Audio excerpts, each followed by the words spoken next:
Hola, ¿cómo se encuentran todos?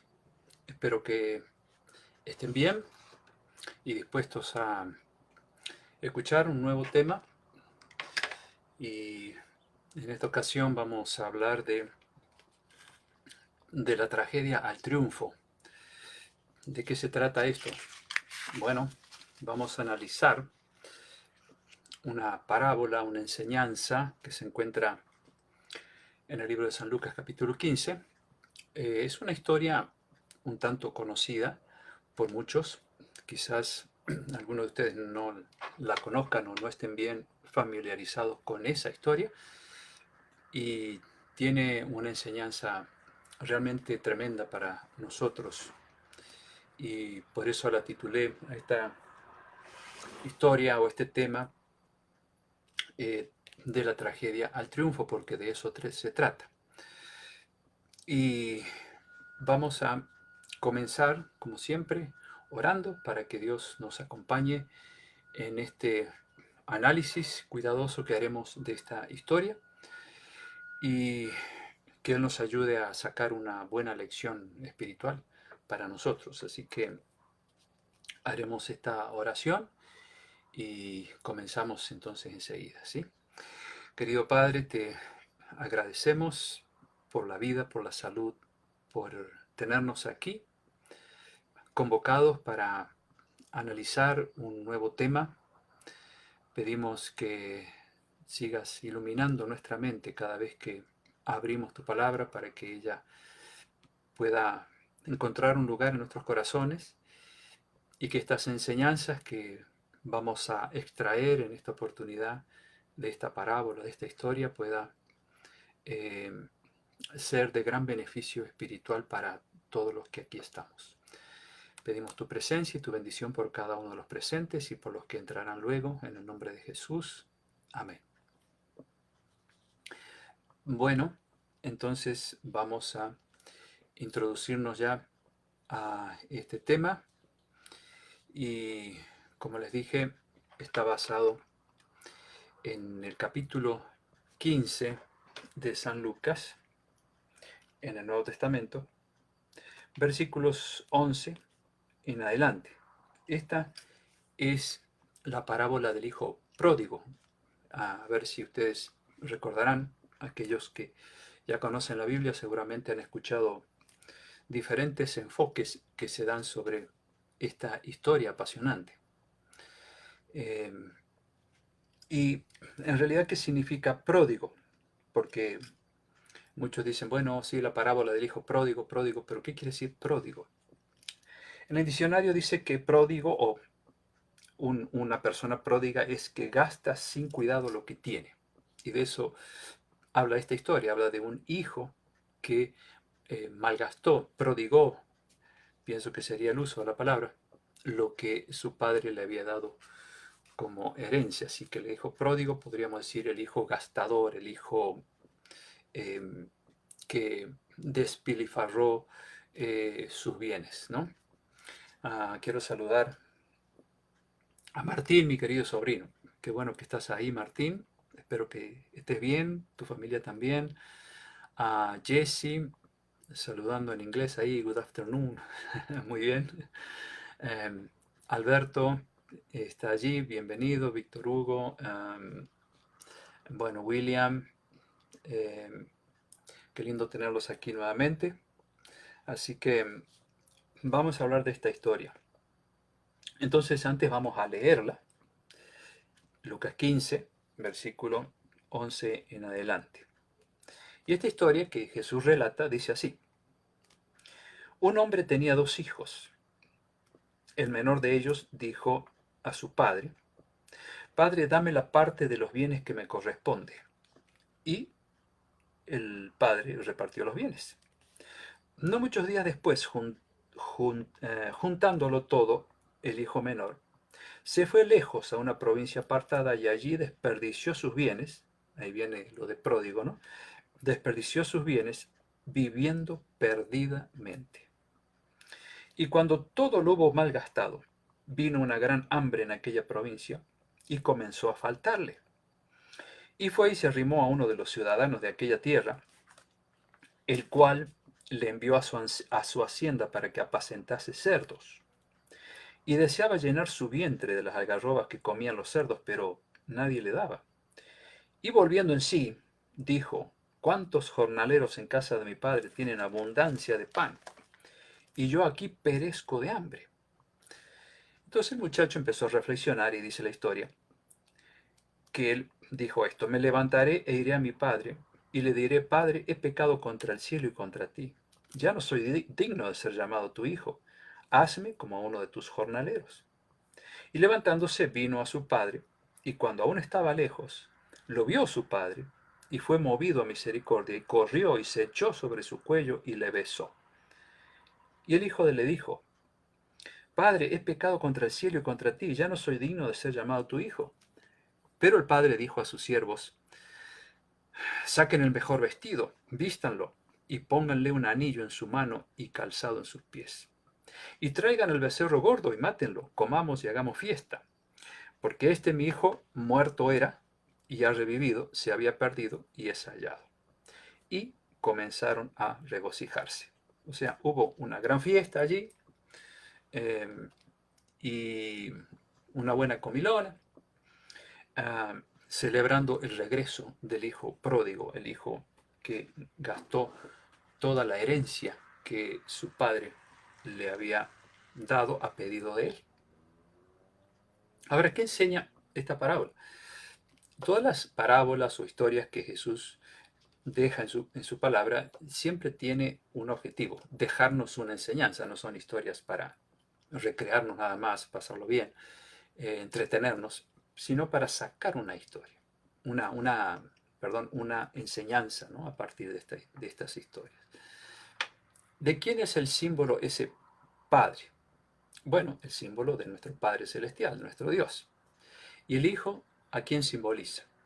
El Hijo simboliza a todos aquellos que se han apartado de Dios, aquellos que andan por el mundo sin conocer a Dios y están apartados de Dios porque pues así es la vida en este mundo, a menos que desde muy pequeños conozcan la palabra de Dios y se conviertan en buenos cristianos, pero la mayoría no crece en un hogar cristiano donde se estudia la palabra de Dios. Entonces, por eso ilustra esto la trágica situación de aquellos que viven apartados de Dios por ignorancia, por rebeldía o por dureza del corazón, sea de una forma u otra, pero el ser humano un día se apartó de Dios definitivamente. Y este hijo en un momento le pide la herencia a su padre. Y es interesante que el padre no se pone a discutir con él, porque cuando el ser humano se aparta de Dios, tampoco Dios el Padre discute con el ser humano, porque nos ha dado esa bendición que se llama libre albedrío, libertad de elección. O sea, Dios nos aconseja, nos exhorta, pero no nos obliga ni discute con nosotros cuando no queremos andar en sus caminos. Por eso aquí en la parábola ustedes van a ver que en ningún momento el padre se pone a discutir con el hijo. Incluso le da lo que le corresponde. Y sin duda que lo debió haber despedido con mucha tristeza. Porque dice que se fue allí, en el versículo 13, se fue a una provincia apartada y allí desperdició sus bienes viviendo perdidamente. Y aquí tenemos dos palabras claves. Se fue a una provincia apartada, es decir, se fue de los entornos de donde estaba su padre y el otro hijo, y los siervos y demás, los que estaban ahí en ese lugar. Se apartó, se fue a otra provincia.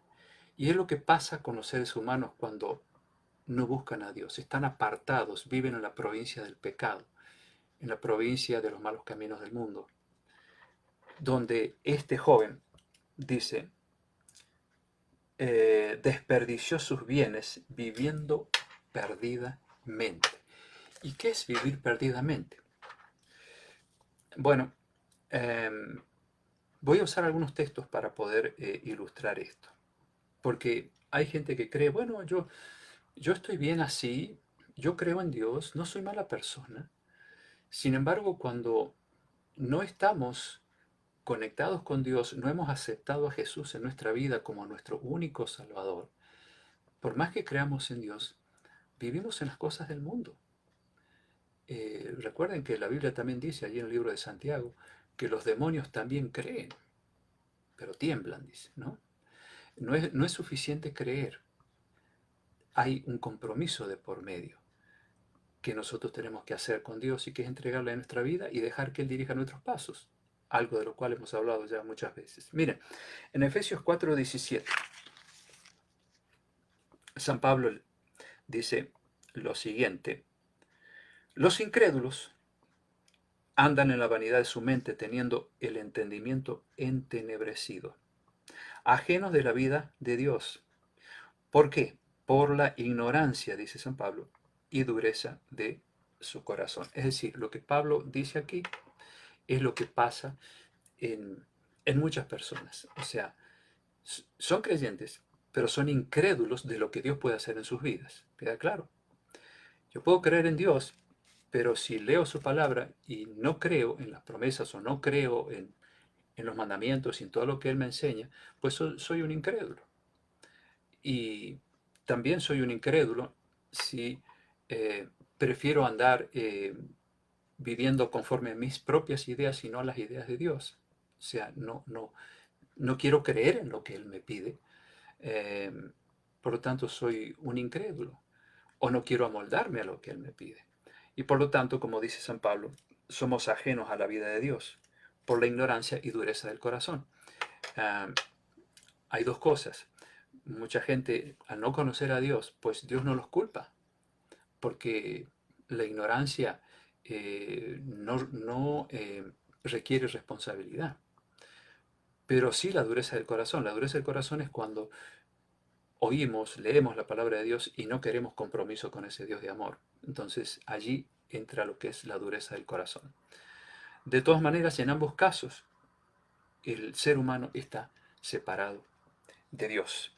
Y dice allí que este joven, una vez que recibió la herencia, obviamente se debió haber llenado de amigos, porque vieron que los amigos se acercan cuando uno tiene, ¿no? Y si tienes dinero, pues tienes muchos amigos. Se te terminó el dinero, ¿a dónde van los amigos? Desaparecieron. Bueno, al joven le pasó eso porque gastó todo lo que tenía, ah, seguramente viviendo la vida loca, ¿no? Con mujeres y vaya a saber cuánta cosa, vicios. Bueno, ilustra la realidad del ser humano apartado de Dios, que no quiere compromiso con Dios. Es lo que el hijo pródigo no quiso. O sea, ya se cansó de vivir con tantas reglas en la casa, que hay que hacer esto, que esto otro, que esto otro. Yo quiero vivir la vida como a mí se me ocurre. ¿No les ha pasado eso alguna vez cuando eran adolescentes? ¿O no han sabido de amigos o familiares que de repente llegaron a una edad cuando se quisieron independizar? Yo quiero hacer mi vida, ¿no? Eh, a mí se me cruzó esa idea alguna vez. No quería estudiar. Entonces mi padre dice, ¿no quieres estudiar? ¿Vas a trabajar todo el día?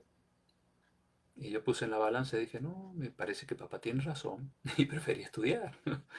Pero alguna vez se nos cruzan esas ideas, ¿no? Yo quiero hacer las cosas como a mí se me antojan, ¿no? Como mi padre me dice o mi madre, ¿no? Y el caso de este joven. Dice, dame la herencia, yo quiero vivir como a mí se me antoja. Me voy al mundo. No quiero más vivir bajo reglamentos y normas y cosas y principios. Pero dice que una vez que disfrutó de la vida a su manera, se le terminó el dinero. Claro, seguramente que con sus amigotes eh, se le fue rápido lo que tenía. Y dice el 14 que cuando todo lo hubo malgastado, vino una gran hambre en aquella provincia y comenzó a faltarle. Vamos a hablar de esa hambre enseguida. Pero antes quiero leer lo que dice Juan 3, 19 y 20. Lo que dice allí responde a la pregunta, ¿cómo hace Dios para iluminar la mente entenebrecida de una persona que no anda en los caminos de Dios? Bueno, Juan 3, 19 y 20 dice, esta es la condenación, que la luz vino al mundo, sea Jesús, y los hombres amaron más las tinieblas que la luz porque sus obras eran malas. El que hace lo malo rechaza la luz para que sus obras no sean reprendidas. Eh, yo recuerdo el caso una vez de un hombre con quien entablamos una conversación respecto de asuntos religiosos y yo lo veía un tanto interesado en conocer a Dios, porque era un creyente, pero no tenía conocimiento de la palabra de Dios.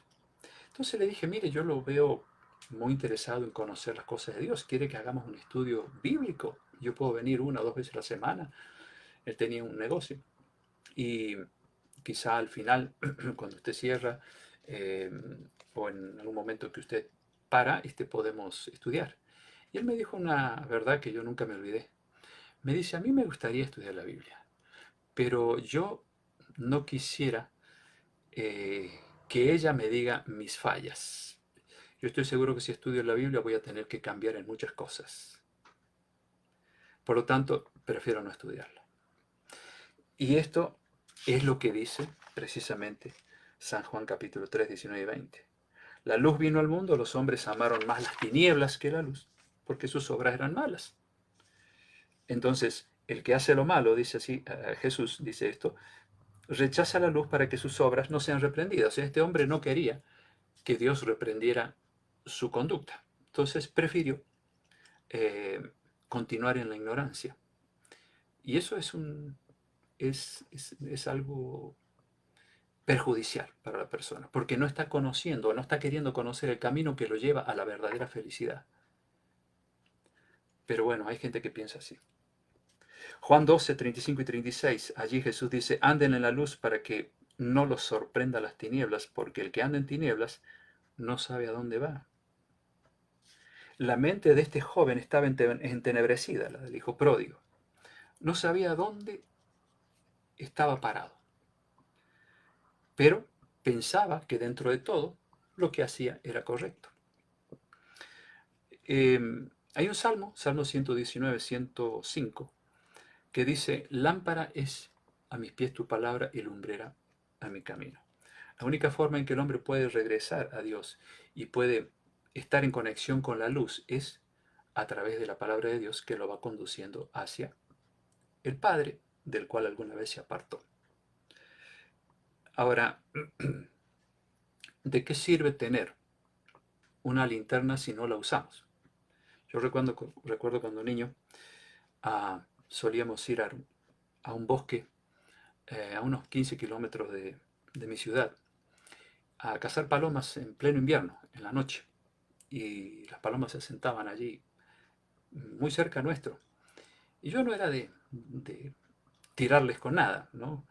Pero sí mi hermano, mi padre y amigos usaban la gomera, la honda o la resortera, depende del país, eh, tiene diferentes nombres, y cazaban en grandes cantidades. Y yo iba atrás como un perrito faldero ahí, ¿no? Divirtiéndome, eh, tratando de terminar de matar las palomas que caían heridas con un palo.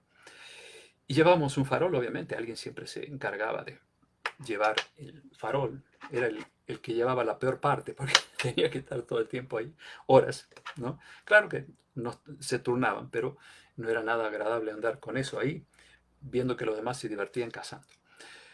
Pero en algunas ocasiones se rompía el farol, se echaba a perder, quedamos totalmente a oscuras y, y nadie podía salir de ese bosque. Únicamente si tuviéramos una luz, ni linterna llevábamos muchas veces, solo ese farol. Hasta que por ahí, gritando, había otro grupo por otro lado, nos escuchaban y de allí veíamos una pequeña lucecita que se iba acercando y así solíamos, después de pasar buen tiempo en la oscuridad, solíamos encontrar la salida. Eh, Otras veces éramos el grupo solo y terminábamos perdidos fuera de ese monte eh, con, bueno, con las piernas rayadas por las espinas y cansados y preocupados porque no sabíamos hacia dónde estaba el camino donde habíamos dejado el vehículo. Era triste. Y así es cuando no tenemos una luz disponible. Podemos hasta conocer el camino de memoria, Pero si no tenemos la linterna que nos alumbre o el farol que alumbre el camino de nuestra vida, eh, por más que nos hayan dicho por dónde ir, no vamos a poder transitar. Necesitamos una luz. Y en nuestra vida necesitamos la luz de la palabra de Dios para que nos indique por dónde ir. Porque a veces creemos que vamos por buenos caminos, pero nuestros caminos generalmente terminan eh, en cualquier lado menos en la victoria, menos donde nosotros queremos llegar. Y este joven precisamente hizo eso. Él estaba creyendo que iba por buenos caminos, yo sé lo que hago, yo sé el camino. Perfecto, el padre habría dicho, si sabes el camino, vete. Y descubrió que en realidad estaba perdido, bien perdido. Miren, en el versículo que habíamos leído, el 14, cuando todo lobo malgastado vino una gran hambre en aquella provincia y comenzó a faltarle.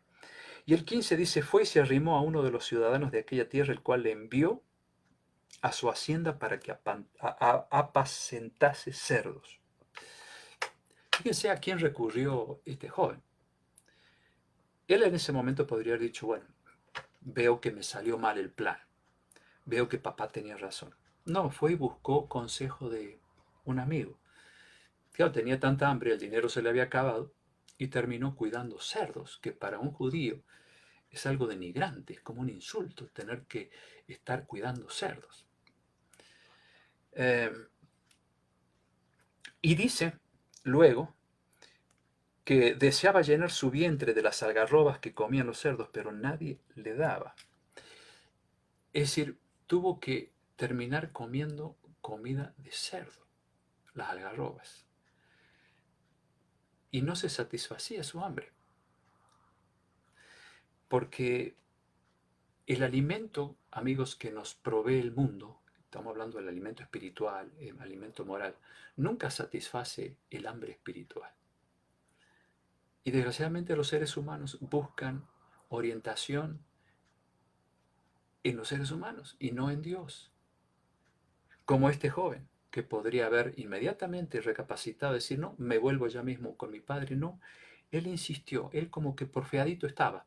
Y dijo, está bien, se me terminó el dinero, pero ya me las voy a rebuscar. Voy a consultar con alguien a ver si me da un trabajito, me gano mis buenos pesos. Pero lo mejor que había para él era ir a cuidar cerdos y comer la comida de los cerdos porque dice que había venido un hambre en esa provincia, no había comida.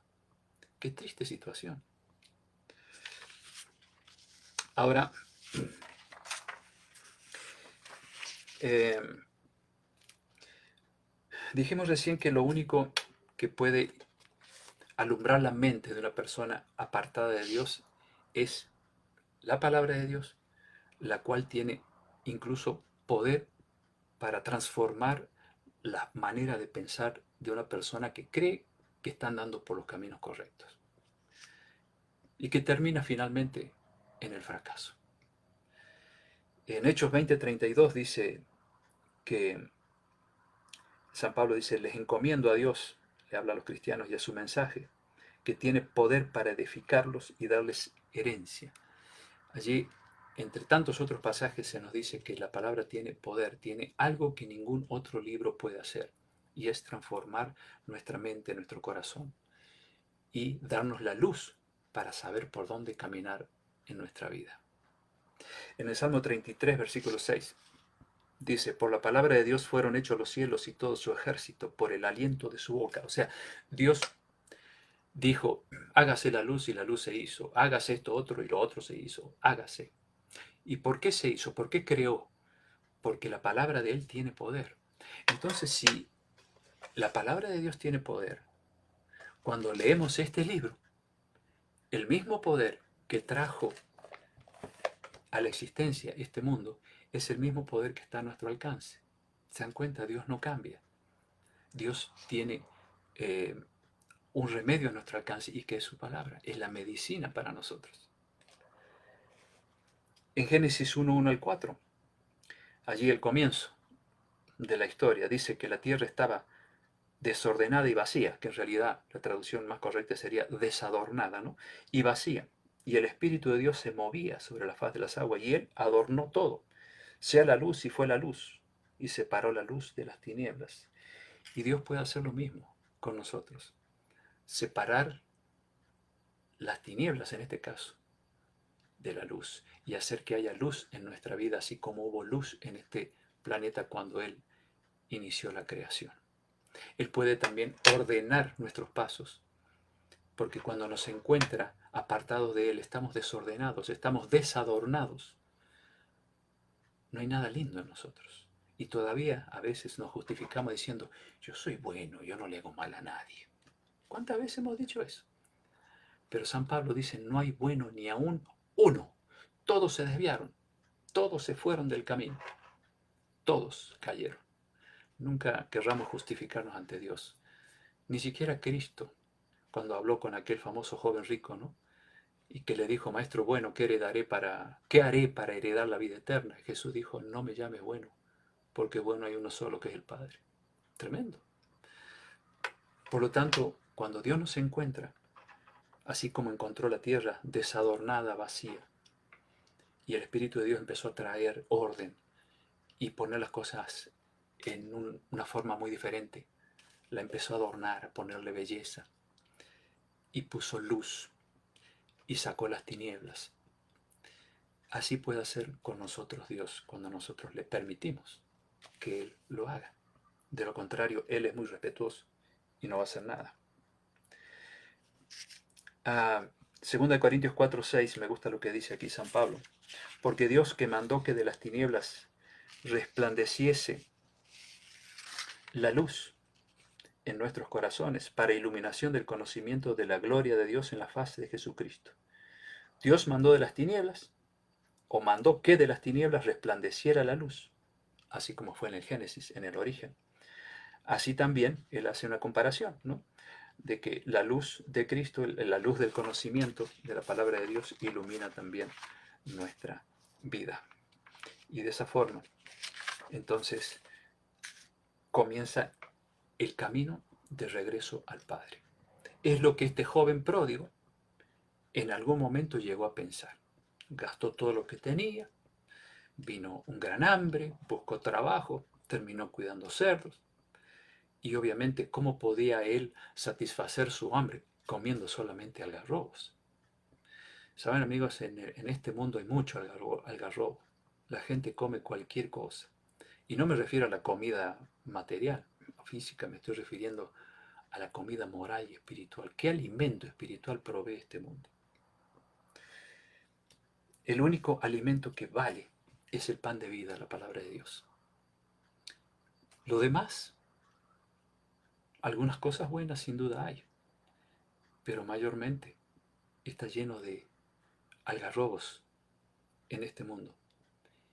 Y cuando despreciamos la palabra de Dios, tenemos que alimentarnos de eso. Y nunca nos satisface la enseñanza humana, nunca nos satisfacen las filosofías humanas. Y la gente trata de buscar diferentes medios para satisfacer su hambre espiritual. ¿Qué hacen? Bueno, el psicólogo, el analista, buscan la nueva era, buscan una salida en el yoga, buscan en los adivinos, en los astrólogos, en ciencias de aquí, ciencias de allá, escuchan a los grandes motivadores y siguen vacíos igual. Porque a la hora de confrontarse con sí mismos, se dan cuenta que no han logrado transformar sus vidas, siguen siendo lo mismo. Podrán quizá tener un poco más de paz, un poco más de equilibrio y de madurez, pero su corazón sigue sin ser transformado. Porque siguen siendo víctimas del egoísmo, del orgullo, de los vicios y de tantas otras cosas, y de pensamientos malos y de la ignorancia de la palabra de Dios, que es el único libro que puede transformar realmente una vida. Todo lo demás, como dice el dicho, es pan para hoy y hambre para mañana. Sin embargo, el ser humano sigue buscando a través de ciencias humanas una salida. Se meten aquí, se meten allá, picotean por aquí, picotean por allá. Y así como empezaron, terminan. Es lo que le pasó al hijo pródigo. Trató de buscar un consejo, una salida en la gente y no lo encontró. trató de satisfacer su hambre con los algarrobos, que era lo único que había para comer, comida de cerdos en ese tiempo, y quedaba insatisfecho. Entonces, eso lo llevó a pensar, a reflexionar. Miren, el diablo es muy astuto para falsificar la luz de Dios, que viene únicamente de su palabra.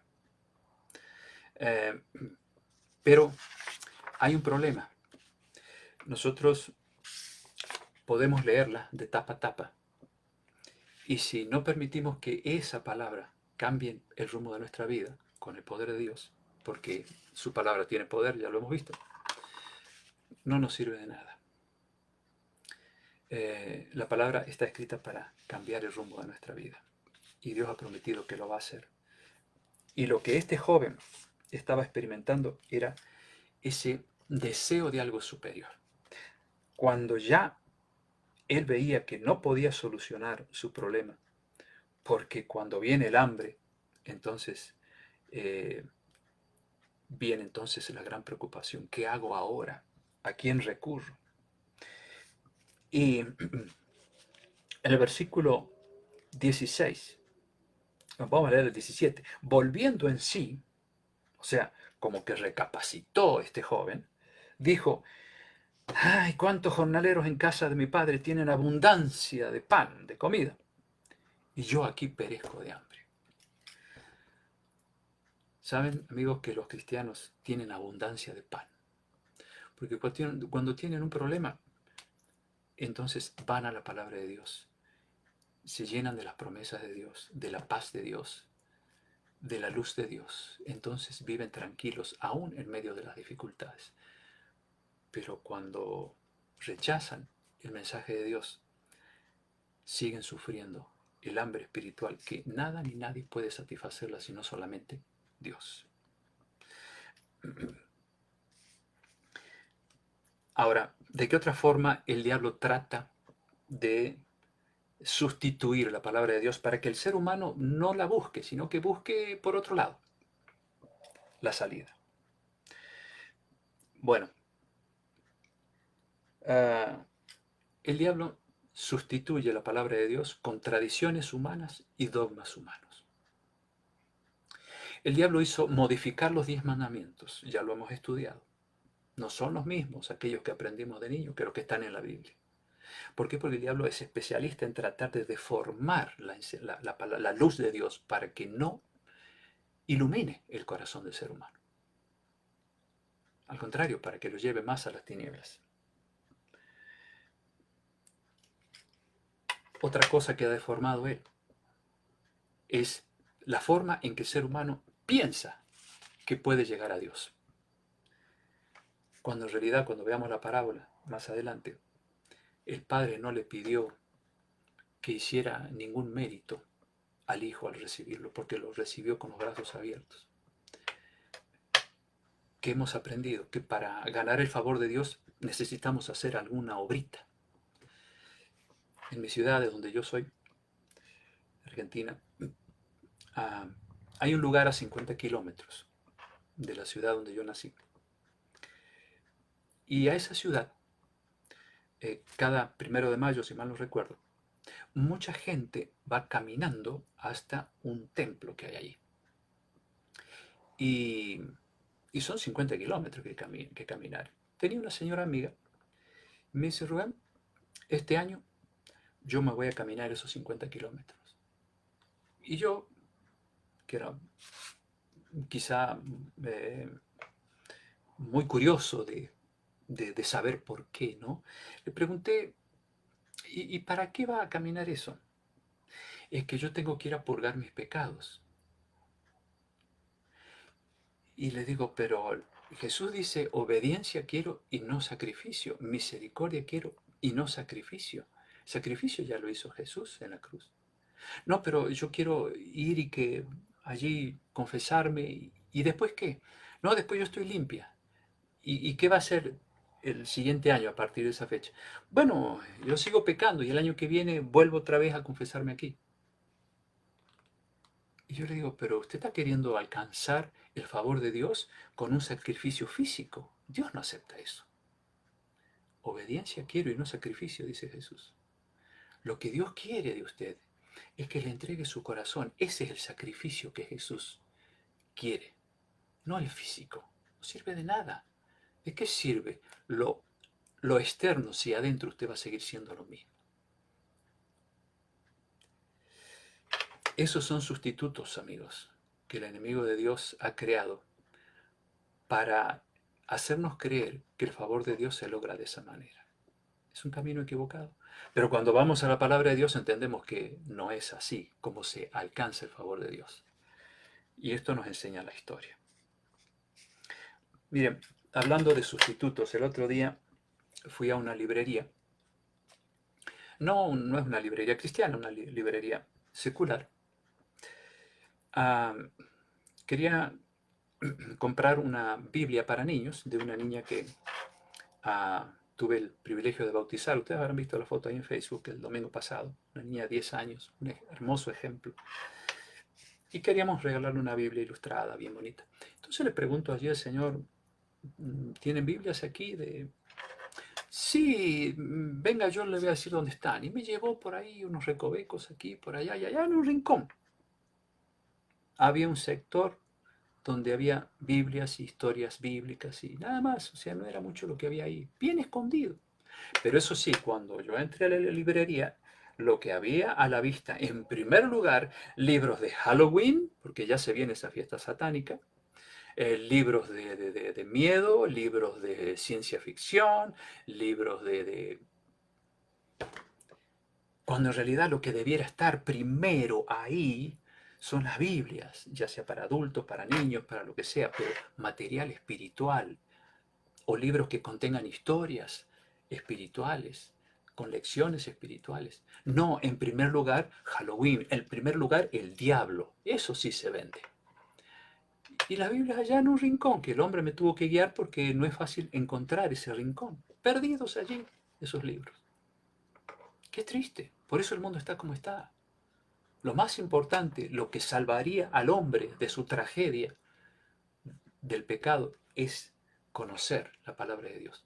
Pero lo primero que se expone son los libros de Satanás. Tristemente. Vamos a ir a otra parte de esta historia. Allí llegamos al 17 cuando él recapacita, él entra en sí y dice, ¿cuántos jornaleros en la casa de mi padre tiene abundancia de pan? Y dice el versículo 18, me levantaré e iré a mi padre y le diré, Padre, he pecado contra el cielo y contra ti. O sea, hubo un proceso en su mente que se llama arrepentimiento. No es solo remordimiento lo que él sentía aquí, sino que él empezó a pensar y dijo, si yo volviera a la casa de mi padre, no estaría sufriendo hambre. Si yo volviera a la casa de mi padre, estaría seguro, tendría todo lo que necesito. Y él se miraba a sí mismo todo harapiento, porque no tenía ni dinero para comprarse ropa. Lo había malgastado todo. Imagínense cómo estaría su pelo crecido, sucio, las uñas. Y claro, él se vio así y dijo, la verdad que en la casa de mi padre se está mucho mejor. El ser humano pasa por la misma situación, amigos. Cuando está alejado de Dios, está harapiento, está sucio, está en una situación triste y no se da cuenta. Como este joven no se daba cuenta que estaba tan mal. Por eso dice el versículo que volviendo en sí, o sea, se dio cuenta después que reflexionó, pensó, se miró a sí mismo y dijo, no, yo tengo que volver a la casa de mi padre. Porque ahí hay abundante alimento. Porque ahí yo vivía bien antes. Porque la decisión que yo tomé de vivir lejos de mi padre fue una decisión loca. Voy a regresar. Y esto me recuerda a Amós 8, 11 y 12, que más de una vez lo he citado este texto. Amós 8, 11 y 12. Allí dice que un día quienes despreciaron la palabra de Dios, el alimento que realmente satisface, sentirán hambre Enviaré, dice Dios allí a través del profeta, hambre a la tierra, no hambre de pan, sino de la palabra de Dios. E irá la gente errante de un lugar a otro buscando la palabra de Dios y no la hallarán. Una profecía muy triste para aquellos que hoy desperdician el pan espiritual que tenemos a nuestro alcance, sin que nadie nos haga problema, porque tenemos total libertad para leer este libro. Por eso, pensemos en que con el Padre siempre se vive mejor. Con Dios estamos más seguros. Con Dios no nos falta nada. Jesús dijo, busquen primeramente el reino de Dios y su justicia, o sea, sus principios, sus enseñanzas, y las demás cosas van a ser añadidas, no les va a faltar nada. Pero lo más importante, no le va a faltar el pan espiritual, porque eso es lo más importante. Miren, hay un texto en Jeremías 2:13 que lo iba a citar antes, pero se lo leo ahora. Dice Dios allí, Jeremías 2:13, dos males ha hecho mi pueblo. Me dejaron a mí fuente de agua viva y cavaron para sí cisternas rotas que no retienen agua, es decir, pozos rotos. El ser humano deja a Dios, deja su palabra, deja sus consejos y cavan pozos. Pero esos pozos que cavan, dicen, no retienen agua. Y finalmente viene la sed espiritual. Qué interesante este texto, ¿no? Por eso, pensemos bien en la lección que nos deja esta apasionante historia. Habíamos quedado en el 18. Iré a mi padre, le diré, he pecado contra el cielo y contra ti. Y también en el 19 dice, yo no soy digno de ser llamado tu hijo, hazme como a uno de tus jornaleros. Es decir, hazme como uno de tus hijos, que no les falta nada, que están bien. Y levantándose, dice el 20, vino a su padre y cuando aún estaba lejos, lo vio su padre y fue movido a misericordia. Corrió y se echó sobre su cuello y lo besó. Yo quiero imaginarme lo siguiente. ¿Ustedes creen que este hombre,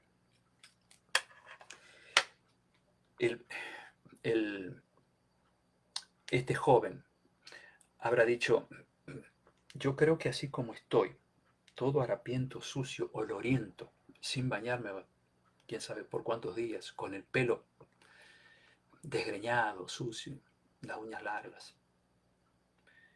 ¿Será que él habrá pensado, no, así mi padre no me va a recibir? Yo debería bañarme, debería buscar alguna ropita limpia, buen calzado y presentarme así, porque mi papá no me va a recibir así. ¿Ustedes creen que el joven pensó eso? No. Él se fue así como estaba. ¿Y qué pasó cuando el padre allá a lo lejos vio un bultito que se estaba acercando? Porque él lo esperaba con amor, no con ira, no con rencor, no con el deseo de la venganza por lo que el hijo había hecho. ¿Será que el padre, cuando lo vio venir así todo sucio, le habrá dicho a sus siervos, hey, ¿saben? Yo a mi hijo no lo voy a recibir así, está todo oloriento. Por favor, denle un baño, córtenle el pelo, las uñas, vístanlo bien, pónganle buen perfumito y entonces sí yo lo voy a recibir. ¿Eso dice la historia? No. Hay gente que cree que para ir a Dios primero tiene que arreglar su vida. Está totalmente equivocada. Es Dios el que va a arreglar la vida de la persona. Es Dios el que va a arreglar tu vida. Y Dios no está esperando a que hagas méritos para ganarte su favor como aquella señora que les conté. No. Él lo que quiere es el corazón. No importa ese corazón sucio, roto, engañoso, lleno de vicios. No importa. Así Jesús te espera con los brazos abiertos. Así como dice la parábola. El padre dice, lo vio lejos y fue movido a misericordia. Corrió y se echó sobre su cuello y le besó. Me imagino el encuentro feliz que habrá sido. Cómo habrán llorado los dos, desconsoladamente. Y el padre, sin preocuparse, que estaba abrazando un hijo desfigurado por el pecado. Así hace Dios, amigos. No esperes a corregir tu vida para ir a los brazos amorosos de Dios. Él te espera así como estás. No mires tu vida pasada, no te lamentes diciendo, uy, lo que yo hice, yo creo que Dios no me va a aceptar. Eso es lo que el diablo quiere poner en tu mente. Dios te va a aceptar así como estás. Porque Dios te ama, Dios me ama, Dios nos ama a todos. Y a Él no le importa la suciedad que tengamos en nuestra vida. Es lo que le importa, es lo que hay aquí adentro en el corazón. Versículo 21. Y el hijo dijo: Padre, he pecado contra el cielo, contra ti. Ya no soy digno de ser llamado tu hijo. ¿Cuántas veces sentimos eso? Ay, no, yo no soy digno de que Dios me perdone, he hecho tantas maldades. No, somos dignos. Para eso Jesús murió por nosotros, para pagar por nuestras deudas. Y luego dice, el padre le dijo a sus siervos: saquen el mejor vestido, vístanlo, póngale un anillo en su mano, calzado en sus pies, porque ni calzado tenía, quizás ya estaba descalzo este hombre, este joven. Y traigan el becerro gordo, mátenlo y comamos y hagamos fiesta. ¿Por qué? Y aquí viene una parte muy interesante, versículo 24. Porque mi hijo muerto era y ha revivido. Y comenzaron a regocijarse. Muerto era y ha revivido. La situación del ser humano lejos de Dios es esa. Vive la vida biológica, está vivo biológicamente hablando, pero espiritualmente está muerto porque está lejos de Dios. Y cuando una persona se entrega a Dios de corazón, recibe a Jesús en su vida, no importa cómo esté de sucio, a eso no le interesa. ¿Acaso a Jesús le interesó a la mujer adúltera que estaba sucia, tirada allí, sucia en pecado en la tierra, y los judíos la querían apedrear? ¿Acaso Jesús le dijo: hey mujer, ve, lávate, límpiate, haz una obrita de bien a ver si por los méritos yo te acepto? No, nada de eso. Simplemente la miró con ternura y le dijo: ¿alguien te condena? Ni yo te condeno.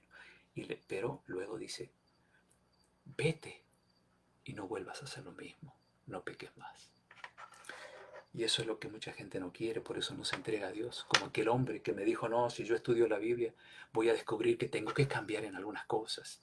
Y él no quería cambiar, porque amaba más las tinieblas que la luz, como dice San Juan capítulo 3. Esa es la triste realidad. Miren, en Oseas capítulo 11, versículo 4, se habla de la forma amorosa que Dios atrae al pecador. Y habla de pecadores.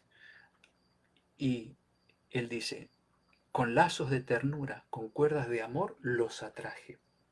Los acerqué a mis mejillas como si fueran niños de pecho. Miren qué hermoso. Me incliné a ellos para darles de comer. Ese es el amor de Dios. Ese es el Dios que no se asusta por lo que somos y por lo que hemos hecho o lo que hacemos. Ese es el Dios que quiere acercarnos a su mejilla y acercarnos como niño de pecho, inclinarse a nosotros para darnos de comer. ¿Qué cosa? Su palabra. Esa es la palabra que satisface nuestra hambre espiritual, para ayudarnos a dejar de vivir la vida biológica como muertos que caminamos y darnos vida espiritual, vida en abundancia, como dice Juan capítulo 10, versículo 10. Jesús dijo: yo he venido para que tengan vida, pero vida en abundancia, para que no les falte nada, para que tengan lo necesario para vivir, pero para que tengan también paz interior y la fortaleza para encarar los problemas con éxito.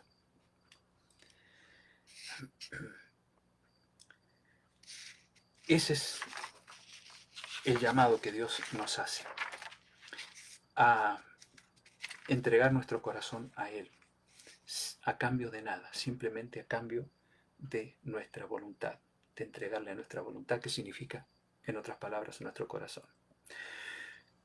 Y dice en Lucas 15, 7, que hay alegría en el cielo por un pecador que se arrepiente. Hay gozo delante de los ángeles, dice el versículo 10. Por eso aquí la parábola dice que hubo una fiesta. Mataron el becerro gordo, lo más bueno que tenían allí en el campo. Hicieron una fiesta y se regocijaron. Y el hermano de él, envidioso, le dijo al papá: pero fíjate lo que hizo tu hijo, todas las diabluras que hizo. Se llevó la herencia, gastó todo, mira cómo vino. Claro, ahora recapacitó, pero tú tendrías que haberlo castigado y haces una fiesta. Y por mí nunca has matado ni siquiera un animalito para divertirme con mis amigos. Es lo que dice después. Y el padre dijo: ¿sabes qué, hijo? yo hago una fiesta porque este otro hijo, tu hermano, estaba muerto y ahora revivió. Por eso hay que festejar.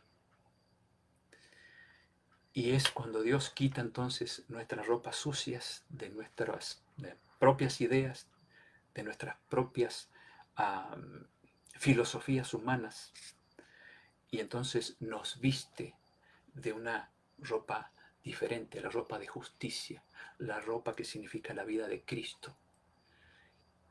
Esas son las ropas nuevas que aquí en la parábola se mencionan como ese vestido nuevo que le pidió el Padre a los siervos que trajeran para ese hijo, llevado al terreno espiritual. Lo que hace nuestro Padre es decirnos, mira, yo te voy a dar un ropaje nuevo, ahora te voy a vestir con ropas de gala, ahora te voy a mirar como si mirara a mi propio hijo, a Jesús. Ahora te voy a dar una vida totalmente diferente. Dios no tiene asco de nosotros, amigos.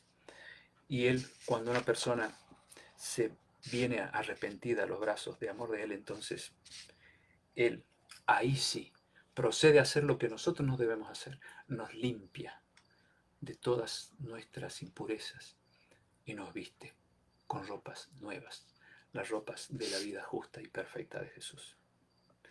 ¿Y qué debemos hacer una vez que hemos sido nuestro Padre arrepentido? Bueno, lo hemos estudiado. Marcos 16:16 dice, el que creyere, el que va al Padre creyendo que realmente Él puede salvarlo de esa vida de pecado y fuere bautizado, entonces será salvo. De pasado un joven se me acercó y me dijo, yo me quiero bautizar como Jesús fue bautizado, porque yo he andado ya mucho tiempo lejos de Dios, aún conociendo la palabra de Dios, y me consta porque yo lo veía como que no tenía mucho interés en andar en los caminos de Dios. Pero el Espíritu Santo trabaja y trabaja, como trabajó en el corazón de ese joven que se había apartado de su padre. Y me dijo, ya basta, yo quiero entregar mi vida a Jesús, yo quiero que Él me vista de un ropaje limpio y que toda esta suciedad de mi vida pasada Él la elimine. Quiero que me bautice. Se hizo el preparativo para ese evento y cuando Él se estaba cambiando para que yo lo bautizara, se acerca la esposa de Él y me dice, pastor, quiero hacerle una pregunta. ¿Podría yo bautizarme con mi esposo? Yo también quiero vestiduras nuevas. Yo también quiero volver a mi padre y abrazarlo. Le dije, claro que sí. Ya se le consiguió una túnica a ella también y tuve la dicha de bautizarlo a los dos, tal como Jesús fue bautizado. Y los dos allí se abrazaron. Y yo en ese abrazo veía el amor de Dios y veía a Dios abrazándolos a ellos. Así es como se vuelve al Padre. Romanos capítulo 6, versículo 1 al 8, dice que cuando la persona es bautizada como un paso más en la entrega de su corazón a Dios, está representando la muerte de Cristo y la resurrección. Cuando es sumergida la persona en el agua, lo que representa o simboliza es la muerte de Cristo, y cuando sale, representa la resurrección. Y Dios nos enseña que por lo menos una vez en la vida tenemos que representar simbólicamente la muerte y la resurrección de Cristo. ¿Cómo se hace? Únicamente a través del bautismo. Lean Romanos 6, 1 al 8, y van a ver allí la enseñanza hermosa que tiene esto. Pero creo que todos alguna vez hemos sido el hijo pródigo. Todos alguna vez decidimos andar en nuestros caminos sin importarnos el dolor que nuestro padre sentía por vernos alejados de él. Pero un día, a través de la luz de su palabra, comenzó a llamarnos, a hacernos pensar, reflexionar, y terminamos tomando la decisión que tomó aquel hijo pródigo. No hay mejor que vivir en la casa de mi padre. No hay mejor lugar. En el mundo no hay solución para nada. Las filosofías del mundo no sirven. Los consejos del ser humano no me sirven. Me pueden ayudar en algo, pero nunca van a sustituir al consejo de Dios. Regresó, hicieron una gran fiesta y el Padre no le interesó abrazarlo así como estaba. Así nos recibe Dios cuando estamos arrepentidos de corazón. Ojalá que ese sea el sentimiento de ustedes y el mío también. Y que esta parábola nos deje esta gran lección del amor de Dios, que siempre está esperando con los brazos abiertos para recibirnos, perdonarnos y vestirnos con ropas nuevas. Es decir, con una vida nueva que solamente Cristo puede poner en nuestro corazón. Antes de la oración final, quiero saludar a Patricio, que entró aquí también, qué bueno. Griselda, mi sobrina, qué lindo puso un corazón, ese corazón lo dice todo, sobrina, qué bonito. A Nora y Daniel, que siempre están allí. Teresa, Velati, Remo, mi querido amigo, Hilda. Hay un pedido de oración que ya Miriam me lo pasó. La nena argentina, Natalia se llama ella, una amiga de muchos años, a pedir a Dios, ¿no?, que cambie nuestro corazón y nos ayude a ser obedientes. Ella dice, hay 3 tipos de cura para el COVID. ¿Qué sucede? ¿Por qué está mal esto, no? Busca y trata una de las 3 curas, querida hermana. Bueno, hay muchos consejos de cómo lograr salir de este problema si alguno cae, ¿no?, en esta enfermedad. Ya hemos dado unos cuantos consejos y en las redes sociales hay abundante orientación de cómo evitar caer en esta enfermedad. El cuidado del cuerpo, el cuidado en lo que comemos y cómo tratamos nuestro cuerpo es la clave, ¿no? Mabel, qué bueno que estás aquí. Dios al timón, falta poco para su regreso, el regreso de Cristo. Claro que sí, estamos muy cerca de que Cristo venga. Aquí Hilda está pidiendo, aquí sí está pidiendo para alguien una orientación sobre tipos de cura para compartir con otros de esta enfermedad. Bueno, vamos a orar entonces, y yo creo que el principal motivo de oración en esta tarde es pedirle a Dios a que nos ayude a volver a los brazos de amor de nuestro Padre Celestial. Si hemos andado por malos caminos, bueno, Él nos está esperando con los brazos abiertos, así como esperaba aquel padre a su hijo pródigo, gastador, que había derrochado todo lo que tenía y se dio cuenta que la felicidad estaba solamente en ese hogar del cual se había apartado. Dios quiere tenernos también con Él y para llevarnos finalmente a ese hogar eterno en el cielo, ¿no? Pero Él quiere recibirnos y que demos los pasos que Dios nos pide para realmente ser hijos legítimos de Él. Vamos entonces a orar. Querido Señor, te damos gracias por esta parábola, por esta historia tan aleccionadora para nosotros. Te damos gracias porque tú no nos pides que hagamos nada para ganar tu favor o tu perdón, tan solo entregarte nuestro corazón.